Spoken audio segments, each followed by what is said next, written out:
Olá, meu nome é Vitor, eu sou da LWT Sistemas. Eu vou apresentar nos próximos slides um pouco a respeito da manufatura aditiva para a área de saúde, de uma maneira prática, sem muito detalhe técnico. Então, para realmente mostrar um pouco do processo, um pouco das aplicações, como que a manufatura aditiva pode beneficiar ou beneficia a área médica. Então, vamos lá.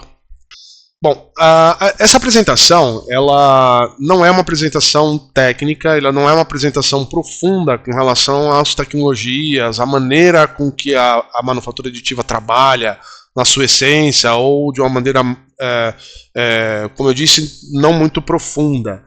Caso você queira, caso você seja, me desculpa, caso você seja um profissional e gostaria de entender um pouco mais as nuances, os detalhes, recomendaria que você, dentro do nosso canal, assistisse ao filme, ao vídeo Introdução à Manufatura Aditiva. Nesse vídeo, especificamente, ele tem ali falando um pouco a respeito do processo de manufatura aditiva, as tecnologias, algumas das tecnologias, como é que é o detalhe, o fatiamento, etc. Então, caso você tenha interesse, eu recomendaria que você visse esse vídeo, né? Mas essa apresentação, como eu disse, é uma maneira focada um pouco mais para um perfil de aplicação, um perfil de utilização e menos um perfil técnico, tá? Então fique à vontade para consumir no nosso canal ali informações mais específicas, caso seja necessário. Bom, vamos começar a falar do processo em si, né? Como que é o processo de impressão 3D ou de manufatura aditiva dentro da área médica, dentro da medicina? Ele é dividido em três grandes etapas, três grandes processos. O primeiro é o escaneamento ou a obtenção da imagem tridimensional. O segundo grande etapa é a segmentação, é a preparação, é como eu vou mexer no meu arquivo tridimensional para que ele possa ser impresso, para que ele, com perdão do neologismo, para que ele seja imprimível, né, para que eu possa imprimi-lo posteriormente. Então, basicamente, são três grandes etapas, e eu vou falar um pouquinho mais profundamente cada uma dessas três etapas. Então, começando pelo escaneamento, pela obtenção do arquivo tridimensional. Então, a obtenção mais tradicional, eu diria, ou mais comum, para que o arquivo tridimensional, para que o arquivo seja impresso, me desculpe, é através de uma tomografia ou de uma ressonância. Então, obrigatoriamente, o exame laboratorial, o exame necessário para que seja feita uma impressão 3D, tem que ser um exame tridimensional, e aí onde a tomografia ou a ressonância, suas variantes, lógico, possam ser utilizados, no caso um PET, PET scan, alguma coisa assim. Então, tem que obrigatoriamente vir de um DICOM, né, a obtenção de arquivo DICOM através de uma tomografia ou ressonância. Alguns equipamentos eles são mais precisos, alguns equipamentos menos precisos, mas sempre através dessa forma para a obtenção do arquivo 3D. Uma outra maneira muito utilizada, muito importante, muito no dia a dia, principalmente quando se fala de bioengenharia, né, ou nessa linha de criação de próteses e órteses, é através de uma ferramenta de modelamento. Então, você tem um modelador, uma ferramenta CAD, pode ser um CATIA, um SolidWorks, um Blender, não importa, tem várias ferramentas disponíveis no mercado de modelação, e aí você parte, né, para modelar ou através já de uma anatomia, né, no caso ali é uma prótese, uma prótese para perna, pode ser eventualmente uma cranioplastia, né, uma substituição de mandíbula, de maxilar, não importa, né, o que você vai fazer, mas você usa eventualmente uma geometria obtida através de um DICOM ou de um escaneamento. Né, o escaneamento ele pega tridimensionalmente, por exemplo, no caso ali da prótese, né, ele poderia fazer um escaneamento do coto, né, de um braço ou de uma perna. Então você consegue saber exatamente a geometria do paciente, né, a geometria de onde essa prótese será colocada, prótese ou órtese, não importa, né, onde ela vai ser colocada, onde ela vai ser exatamente na mesma geometria que vai ser utilizada, e a partir desta geometria escaneada você obtém um arquivo modelado, um arquivo 3D criado numa ferramenta de modelamento. A mesma coisa ali na prótese, pode ser eventualmente numa substituição de maxilar, uma cranioplastia, não importa. Você tem ali uma forma bastante interessante, bastante poderosa de chegar no arquivo 3D também. Então, tomografia e ressonância, uma das maneiras, e a outra é através do modelamento tridimensional em uma ferramenta de modelação. Próxima etapa no processo é a segmentação, quando necessário, ou o design, quando necessário. O que é a segmentação?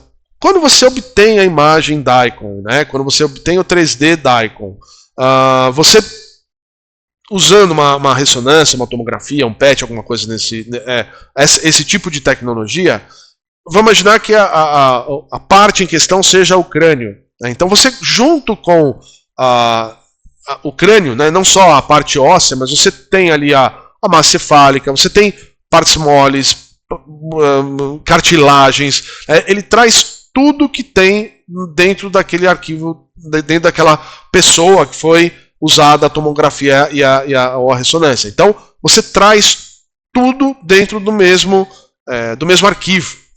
O que acontece no momento da impressão 3D? Normalmente, a impressão 3D, você imprime aquilo que é de seu interesse, aquilo que te interessa, né? Aquilo que você precisa. Então, a primeira coisa que você vai começar a fazer é a segmentação. Então, você fez ali uma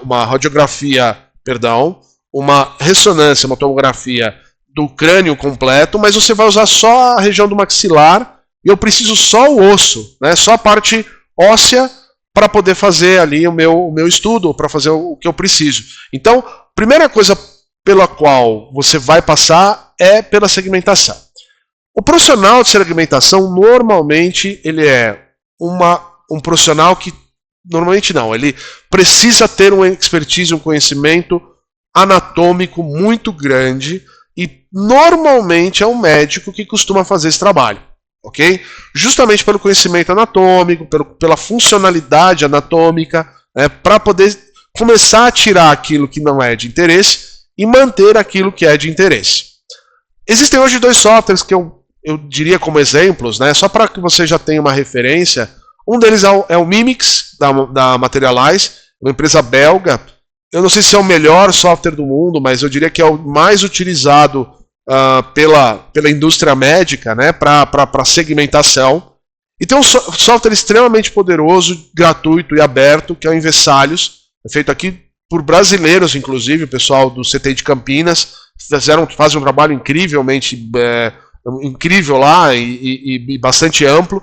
E eles desenvolveram esse software para segmentação, é um software gratuito, uso livre, tranquilamente. Então, eu apresento aqui as 2 formas, né? Uma forma comercial, que é o Mimics, e uma forma gratuita, que é o Invessalius, para poder fazer o processo de segmentação. Depois do processo de segmentação, tem uma parte de simplificação e preparação geométrica. Né? Quando você faz, por exemplo, você gera uma imagem de um coração, por exemplo, coração cheio de artérias, cavidades, veias, tecidos, etc. Eventualmente, na impressão, você não precisa de tudo isso, ou a impressora nem aguenta, ou nem suporta uma complexidade, um detalhamento tão grande, por causa de pressão, de materiais, de precisão e etc. do equipamento. Então, a simplificação e preparação geométrica também é uma parte importante no processo de impressão. Então, também, né, como eu disse, o médico normalmente sabe aquilo que é importante ou o que não é importante para alguma análise, algum estudo específico. Então, por isso, do perfil mais focado à área médica do que um perfil mais aberto. Legal? Então, é outra parte importante. E aqui a coisa muda de figura, né, que é um pouco também da utilização de um CAD, mais uma referência, quando a gente está começando a trabalhar com bioengenharia. Né? A bioengenharia, normalmente, o que eu tenho de experiência andando, né, nas minhas andanças, normalmente são engenheiros, são pessoas que têm um conhecimento de engenharia muito profundo e com grande conhecimento anatômico. Então ele foi aprendendo a anatomia ao longo da vida, principalmente quando você começa a se especializar. Né? Então, por exemplo, ali você tem uma substituição da articulação, ali que fica justamente entre o fêmur e o quadril, né, a bacia, e aí você tem ali aquela engenharia toda, né? Então, tem sim que ter o conhecimento anatômico para poder saber forças, movimentos, etc., mas sempre focado na parte de bioengenharia. Então, também é uma outra maneira de se fazer essa simplificação e preparação geométrica para um processo de impressão posterior. E agora vamos falar um pouco a respeito da impressão em si, né? O que eu vou imprimir, né? Legal, eu obtive a imagem, eu construí a imagem, né? Eu obtive a imagem num Daikon, eu criei a imagem através de uma ferramenta CAD, eu preparei, eu segmentei, agora eu vou para o processo de impressão.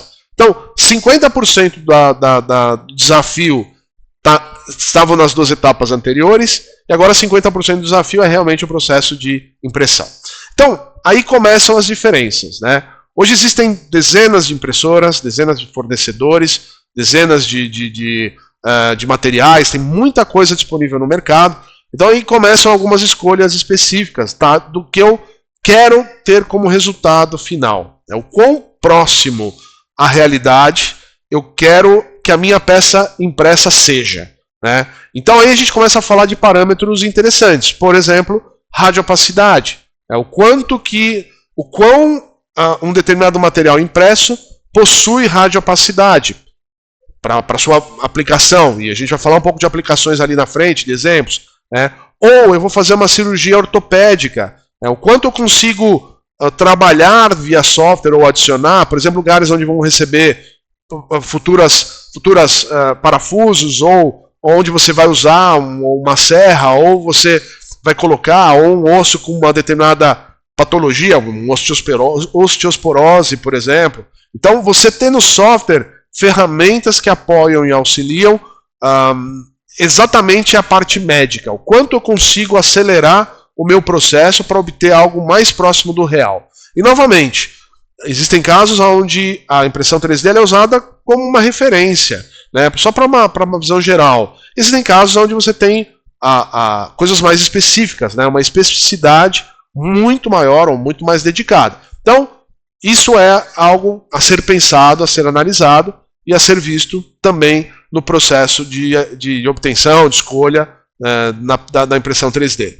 E a impressora em si, né? Como eu disse, há impressoras extremamente baratas, extremamente versáteis, extremamente simples de serem utilizadas, que vão te entregar peças, biomodelos, para executar determinadas funções, alguns planejamentos, algumas coisas assim. E existem impressoras extremamente avançadas que simulam, por exemplo, as propriedades de um tecido, né, ou da pele humana, ou com radiopacidade. Então, o que você espera, né, como produto final da sua impressora é o que a sua impressora tem que fornecer. Então, é um aspecto a ser bastante analisado. Materiais, a mesma coisa, né? Então, eu quero, por exemplo, simular a pele humana, eu quero fazer uma sutura, eu quero fazer alguma coisa, eu quero simular a pele humana. Então, por exemplo, tem um material específico chamado Tissue Matrix, que ele justamente, o que a gente está falando de pele, de membranas, né, essa parte, com esse comportamento físico, é um material que simula, né, então seu produto final, sua peça impressa, consegue simular a pele humana. O Radial Matrix também é outro material que tem a propriedade de radiopacidade. Né? Quando você vai precisar trabalhar, por exemplo, né, alguma coisa relacionada a raio-x ou tomografia computadorizada, alguma coisa assim, então você consegue ter um material, uma peça impressa com essa propriedade física para poder usar posteriormente no equipamento de radiografia ou de ressonância de tomografia computadorizada. Então, é isso. Também analisar um pouco mas beleza, bacana, esse material ele só roda nessa impressora, essa impressora só tem tal fornecedor.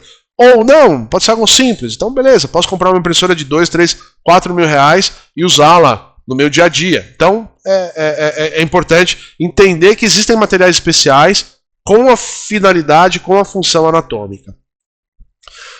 Aplicações, né? Vamos falar um pouco das aplicações.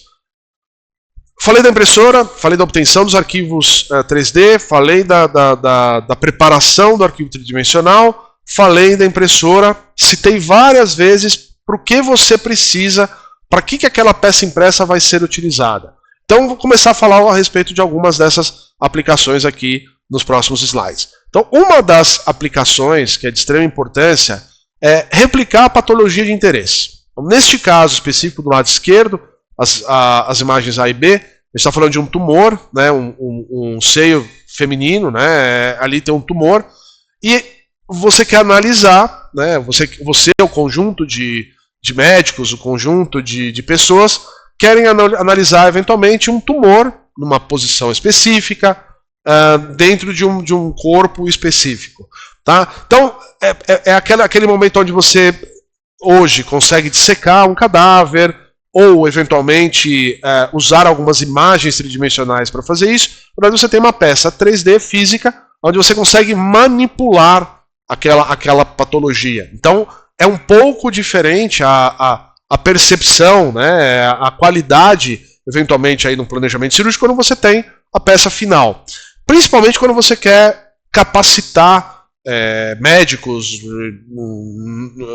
não importa, né, em que segmento, em que área, né, em que especialidade, perdão, né, você consegue cardiologia, parte de tumor, colonoscopia,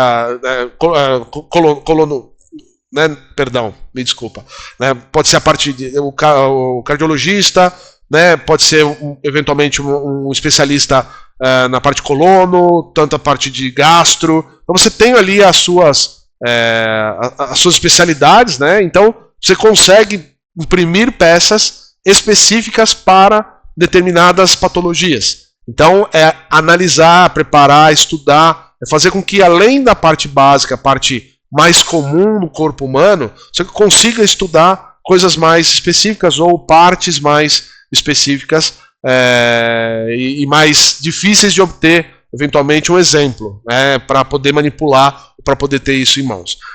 Do lado esquerdo ali a gente está falando de um tumor, né, em uma mama, e do lado direito ali um coração, a aorta, toda a parte cardiológica. Você também consegue a mesma, né, com a mesma qualidade de análise, verificar, eventualmente uma cirurgia, você ter a patologia em mão para executar alguma função. Uma dessas funções que eu considero como extremamente interessantes e importantes é a parte de planejamento cirúrgico. Então, o planejamento cirúrgico é uma das grandes aplicações da manufatura aditiva.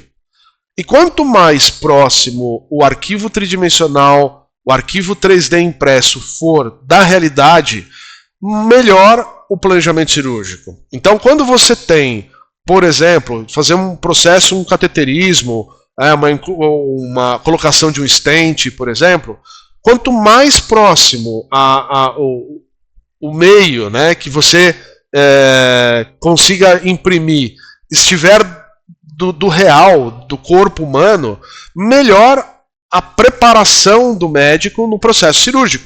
Então, saber se o stent vai ser colocado da maneira correta ou não, eventualmente se ele cabe, né, durante todo o processo, ou se o catéter pode ser colocado, né, de maneira mais tranquila e mais natural.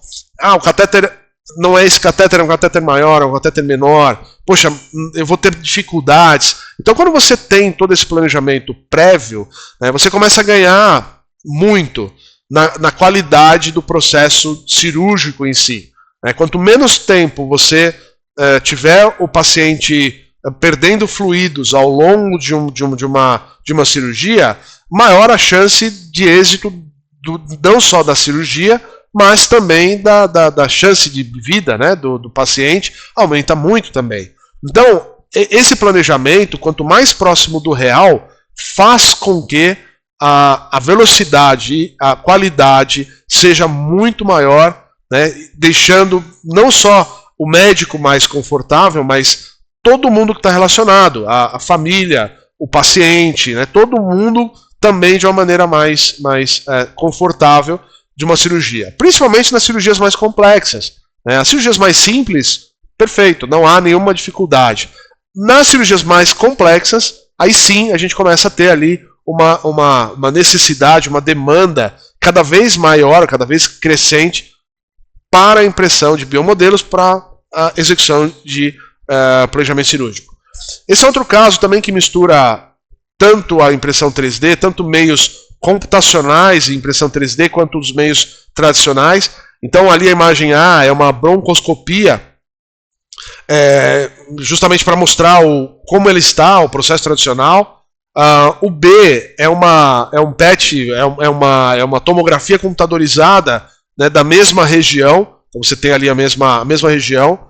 O C é uma imagem de uma realidade virtual, usado via software, né? Então você tem ali uma imagem tridimensional, você tem um arquivo tridimensional, então você consegue fazer todo o planejamento, mas dentro de um computador, ainda usando uma imagem 3D. Né? O D é a parte justamente da tomografia, né? Que também ali foi utilizado, então o B e o D basicamente a mesma coisa. O E e o F são impressões 3D, então eu consigo ter uma facilidade não só em ver através ali da broncoscopia, mas também em manipular, eventualmente, como chegar até aquela região, como é que os meus instrumentos cirúrgicos vão até ali, como eu consigo ser menos invasivo possível para executar essa mesma cirurgia. Então, é exatamente para isso que os modelos EIF impressos são utilizados. E, por último, o G é mais uma broncoscopia, depois de 2 meses, com o processo finalizado, com o processo já executado, né, lá na peça, no final, né, no paciente final, executado e finalizado 2 meses depois. Outra aplicação importantíssima e interessante é para preparação, né, e treinamento para a área de educação. Então, quando você, por exemplo, sai da faculdade de medicina e você quer se especializar em alguma coisa, ou eventualmente se cria a indústria médica, cria uma nova forma, um novo processo para executar determinadas cirurgias, então como é que você faz a capacitação, não só de médicos ali na formação básica, mas depois de especialistas em determinados processos cirúrgicos, usando a impressão 3D. Então você tem exatamente ali, por exemplo, a imagem intermediária, um médico usando ali uma tela através de uma radiográfica, né, através de uma radiografia, e fazendo ali todo o treinamento, usando um dummy, usando um arquivo impresso para o processo, para fazer a capacitação. Ali você pode errar, você pode acertar, você pode interromper, você pode abrir para discussão, você pode chamar outros médicos ou outros especialistas para poder opinar eventualmente ali durante esse processo de capacitação. Né? Pode ter vários alunos vendo, né? Você pode errar ou induzir ao erro, né, algum aluno, alguma coisa assim, não num ser humano, não em algo vivo, mas num objeto inanimado e justamente preparado para esta finalidade. Né? E principalmente cirurgias mais complexas. Né? Imagina você ter a possibilidade de fazer isso, por exemplo, em sala de aula, uma cirurgia extremamente complexa, você mostrando para todos os seus alunos qual seria a abordagem, como é que eu chego, como é que eu manipulo, como é que eu faço, como é que eu suturo. Então tem toda essa parte de preparação e de extrema riqueza, né, de capacitação e treinamento para os alunos. E a parte de bioengenharia também, né? Não é só corpo humano, mas como é que eu consigo, por exemplo, capacitar um doutor, um médico, por exemplo, para a obtenção de imagens de tomografia. Né? Então você pode colocar, por exemplo, várias patologias específicas para serem analisadas no equipamento, né, de tomografia, para que o médico responsável ali pelas imagens, consiga analisar essas imagens, ler essas imagens, captar e entender para os seus laudos. Então, é uma maneira bem interessante, também que busca um pouco da parte de capacitação, mas também a parte de calibração de equipamentos. O engenheiro responsável, o técnico responsável pela instalação do tomógrafo, pela calibração do tomógrafo, ao invés de usar um dummy, que é muito utilizado no mercado, ele usa ali uma peça impressa. Né? A mesma coisa vale, por exemplo, eu vou falar daqui a pouco o caso do INCOR, né, mas você pegar uma estrutura cardiovascular, por exemplo, real ou muito próximo ao real, com as suas especificidades, com as suas alturas, etc., para você fazer toda a preparação e de um coração artificial, por exemplo. Então você está fazendo ali a bioengenharia, né, a engenharia desse coração artificial, usando um meio muito próximo do real. Então, eu falei, artérias, veias, entradas, saídas, fluxos, restrições, né, de fluxo, muito parecida com o real. Então, também é uma das aplicações, tem uma aplicabilidade bastante grande, bastante extensa. Suporte às cirurgias, toda a parte de guias e moldes. O pessoal da área dental vem usando isso com uma grande frequência, né, para cirurgias, para substituições, eventualmente para implantes, etc. Né, e a área médica também. Né, então, molde, por exemplo, para uma cranioplastia. Então, você consegue entrar dentro do centro cirúrgico com o molde esterilizado para uma cirurgia, uma cranioplastia, por exemplo.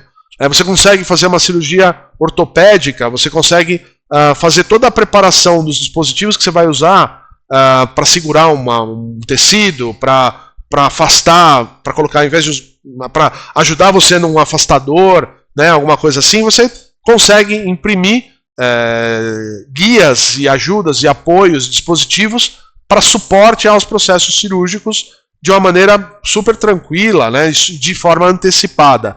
Novamente, para ganhar tempo, né, se você tem um dispositivo que te ajuda a que você guie algum processo, a chance de você errar é menor e a chance e a velocidade com que você vai executar aquele processo aumenta muito, dando uma qualidade muito maior a você como médico, a você como especialista e como profissional, quanto para a família e para o paciente também, de que a cirurgia vai ter a chance de êxito muito maior. Peças também com biocompatibilidade. Então, hoje é possível imprimir peças que serão usadas dentro do corpo humano.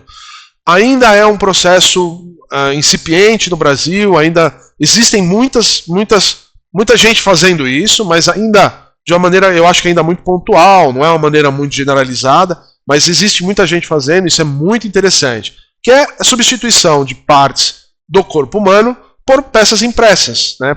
Hoje, ainda a parte metálica é muito grande, é muito importante. Hoje existem estudos, por exemplo, de peças que podem ser implantadas, que são biocompatíveis, né, mas que sejam, por exemplo, que você possa absorvíveis. Né? Então, não só um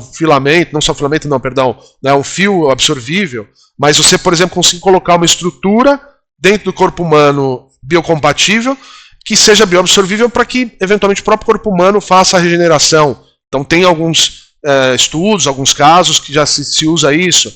Então, está crescendo muito, né, a parte de materiais e a parte de impressão 3D para biocompatíveis. O que é mais usado, mais popular e mais conhecido ainda é essa parte de metálica, né, essa parte de metal, mas existem outras frentes hoje crescendo muito, principalmente na parte de estudos, de outras maneiras de você imprimir e deixar lá dentro, ou como absorvível, que aquilo um dia vai sumir, o corpo vai absorver, como também partes que possam ser utilizadas, não metálicas, plásticos, alguns termoplásticos, algumas coisas assim, cerâmica também, que podem ser usadas e ficar implantadas por um período longo, eventualmente até o fim da vida. Legal? Também é outra aplicação bem interessante. Trago aqui para encerrar mais dois casos, basicamente. Um caso do Incor. O Incor é um dos nossos clientes. Tem um vídeo bem interessante, tem até o link dele aqui abaixo. É muito interessante, está no nosso canal no YouTube, nosso canal, aquele canal que eu já mostrei lá nos primeiros slides. É um caso muito legal, bem emblemático, e não é um engenheiro com um pequeno conhecimento médico falando para médicos. São médicos, né, o próprio pessoal do Incor, os especialistas no assunto, falando para vocês, né, falando para especialistas. Então é bem legal, é bem completo o vídeo. Eu recomendaria que vocês vissem também, né, eu falei, deve ter umas 25, perto de 20, entre 20 e 25 minutos, do próprio pessoal do Incor falando do caso da impressora 3D deles no Incor. No caso, a impressora deles é uma impressora avançada, né, é uma impressora que entrega todas aquelas funcionalidades que eu falei anteriormente, com relação à parte de tecidos, radiopacidade, etc. Então é bem interessante, bem legal, bem completo. E são médicos falando da sua própria aplicação, o que eu considero extremamente valioso e importante para que você veja médicos falando para médicos. Beleza? Então também é um caso bem interessante. Além do INCOR, a gente tem no Brasil o Instituto Nacional de Cardiologia, no Rio de Janeiro, a gente tem a Faculdade de Medicina da USP, né? A gente também tem alguns outros clientes que estão buscando outras universidades, outros hospitais. Então, infelizmente, eu não posso falar porque não são documentados, não estão na mídia abertamente, mas esses 3 casos a gente já tem aí documentados e por esse motivo eu posso falar deles, ok? Para encerrar, né, eu vou passar um vídeo, eu vou ficar quieto durante os próximos 2 minutos, mas que ele é bem interessante, exatamente o caso real, pequeno, bem interessante. Nia, as soon as I delivered her, it just looked like she wasn't getting enough oxygen. My name is Kalen Johnson. I'm a otolaryngology surgeon here at Seattle Children's. My specific specialty within that is working with children with airway disorders. It keeps us busy helping these kids breathe. She looked a lot darker than my other 2 kids when they were born. And I was starting to realize that it's not that she's dark, it's that she's more blue than pink. The thing that makes Seattle Children's special, there's an incredibly high level of commitment to patient care here, and that type of thing translates from the top to the bottom. They did a CT scan and they looked at her airway and told us that she had something seriously wrong. She had right bronchial stenosis, and Dr. Johnson expressed that she will need surgery. We ran across cases that it was very controversial to the care team whether a surgery should even be attempted or not. So what's really unique about the Stratasys Digital Anatomy printer is that we can replicate all the tissue properties in a tiny little model, cartilage and wall and muscle. This is a life-size model of Nia when she was a month old. Going off to her right lung, it becomes very, very narrow and pinched off. When we started trying to come up with surgical plans for some of our most complex airways, there was not a great way to do virtual surgical planning and actual rehearsal of those surgical procedures because they're all so unique. The benefits from the planning process to the actual rehearsal that the team goes through preparing for the procedure, down to the ability of the family to understand the procedure and actually explain it to other people, has been amazing to watch. The surgery that was performed on her was a slide tracheoplasty. They cut the stenosed area, which is the narrowed part of the airway, and they slid it up to make one big airway. And it worked. She's able to breathe. I'm able to breathe as well. It's like everything that happened was a dream. The more opportunities we're able to expand our horizons through the application of technology, including 3D printing, virtual surgical planning, we're moving the finish line closer. I'll never forget it. I'm grateful for Seattle Children's, and I'm extremely, extremely grateful for Dr. Johnson. It's not about beating the odds, it's about changing the odds. This is Nia Mosby. You say hi? Hi.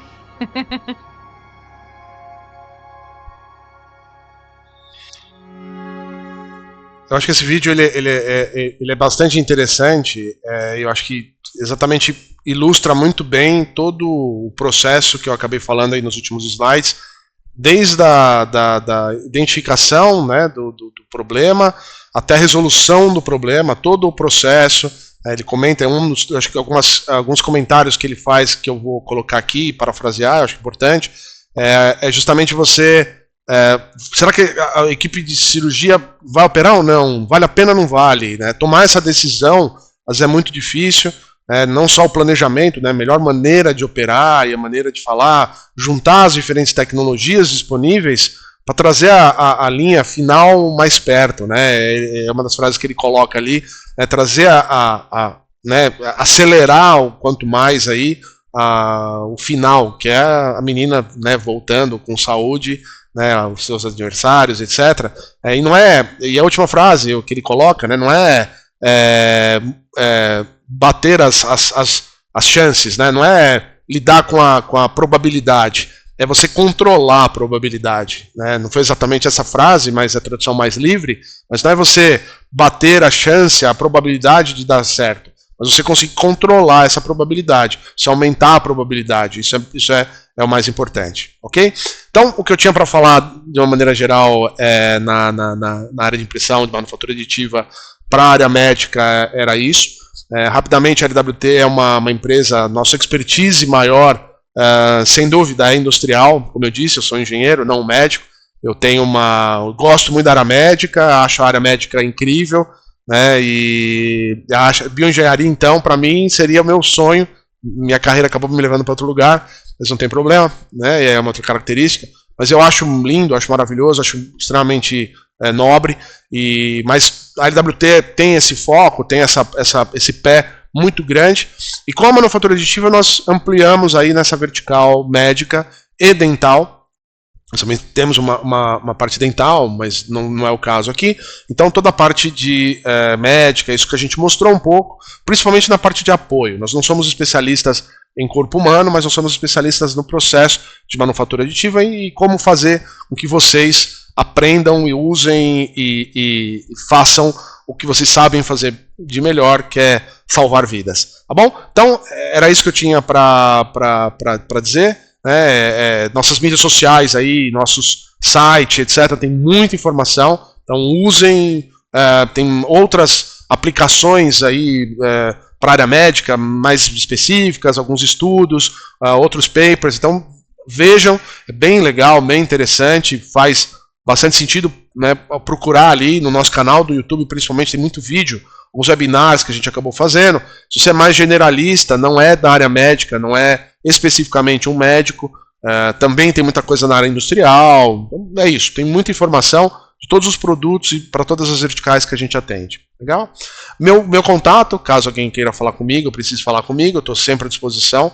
Mas eu demoro um pouco a responder, sou meio enrolado, mas nunca deixo de responder. E caso queiram alguma informação mais específica, alguma coisa mais focada numa realidade, ou numa necessidade, ou numa demanda, a gente também coloca o nosso engenheiro de aplicações, os especialistas, em contato com vocês, em contato com os especialistas na área em questão. Ok?